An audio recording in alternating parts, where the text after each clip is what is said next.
Okay, hello. So today in this video, I'll just be showing you one of the exceptions to ionization energies, which is from Be uh, to B, from beryllium to boron.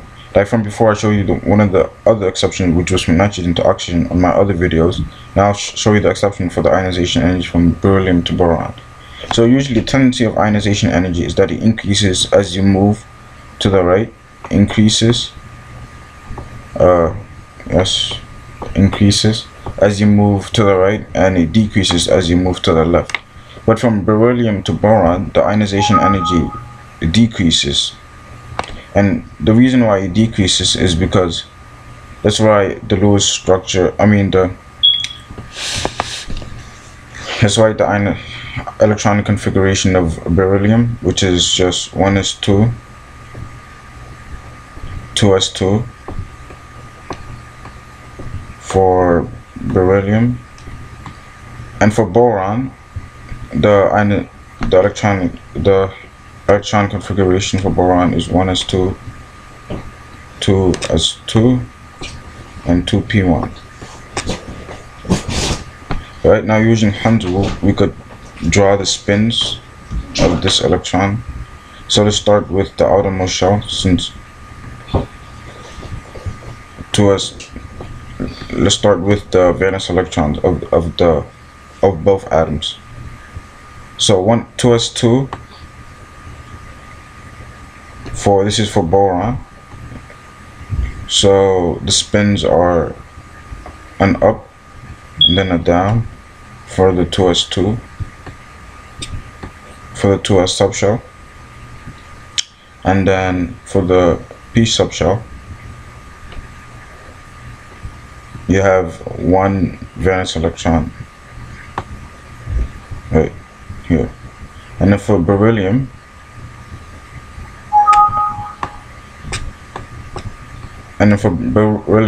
the outermost shell is the 2s subshell, and it moves up and down. So as you can see here, the beryllium atom has a full subshell right here. In its outermost shell, it has a full 2s subshell for its valence electron, right? And for the boron, it has one full s subshell, but not even a half filled 2p subshell. So this electron here really wants to get out of the boron atom, so you could have a full 2s subshell because a full 2s subshell is better than a full 2s subshell and a half filled 2p subshell. So it's much easier to plug this atom out of the 2p subshell than to take out an atom from a full subshell. So it's much easier to take out an atom from a half-filled subshell than from a full subshell. So this is basically the gist for the decrease in ionization energy from beryllium to boron.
So in terms of the absolute value of electron affinity, it seems to decrease as you move down the periodic trend and increase as you move to the right.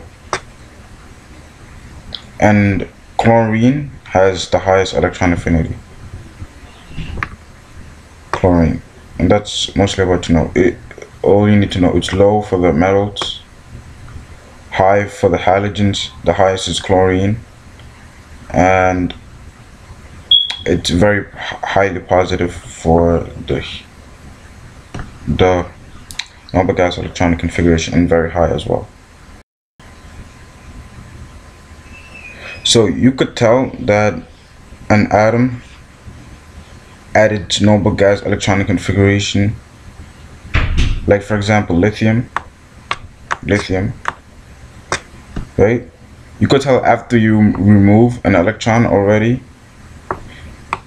so and it becomes lithium plus, right? This is in line with the noble gas of helium, right? And we know that helium has a very high ionization energy. A very high ionization energy because it's inert. So after the first stage, or after you remove the first electron, the energy required to remove another electron would be very high, like really high. Like, I don't know, like if this is a big number, and the transition from lithium to lithium plus is a small number, right? A small number of energy. So like you could always tell this from the periodic trend when an atom it's at its most stable form, or its most, say, what its oxidation state would be, like its most stable form would be, because the transition after it already becomes in line with noble gas electronic configuration, energy required to remove another electron would be very high.